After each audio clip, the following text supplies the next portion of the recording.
ఈరోజు CPM party అగ్రనేత polit bureau సభ్యులు పినరయి విజయన్ గారు కేరళ రాష్ట్ర మాజీ ముఖ్యమంత్రి మరి వారి ఇంటిపై అట్లాగే బంధువుల ఇళ్లపై ఈడీ సిబిఐలు దాడి చేసి ఈరోజు సిపిఎం నాయకులు కూడా అవినీతి పరులు అనే ఒక ముద్ర వేసేటందుకు కొరకు నానా తంటాలు పడుతున్న కేంద్ర బీజేపీ ప్రభుత్వం మరి ఈరోజు ఎట్లాంటి అవినీతి కానీ అక్రమాలు కానీ తప్పులు కానీ తేల్చిన పరిస్థితి లేదు.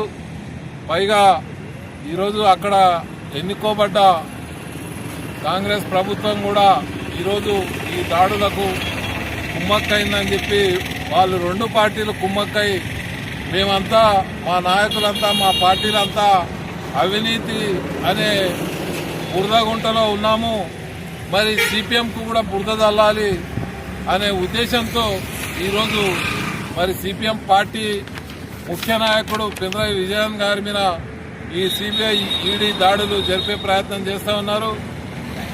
అదంతా కూడా ఆ ప్రయత్నం అంతా కూడా సూర్యుడిపై ఉమ్మేసే ప్రయత్నం లాగానే ఉంటుంది తప్ప సిపిఎం పార్టీని ఈరోజు సిపిఎం పార్టీలో అవినీతిని మీరు ఏ రకంగా కూడా రుజువు చేయలేరు. మా నాయకులు కానీ మా పార్టీ కానీ ఈరోజు దేశం కొరకు, దేశంలో ఉండేటువంటి కార్మిక వర్గం కొరకు, రైతాంగం కొరకు, విద్యార్థుల కొరకు, పేద బడుగు బలైన వర్గాల కొరకు ఈరోజు సమాజం సమానంగా ఉండాలనే ఒక లక్ష్యం, ఒక ఆశయంతో పనిచేస్తున్న సిపిఎం పార్టీపై నీవు బురద చల్లడం అనేది అది సాధ్యం కాదు.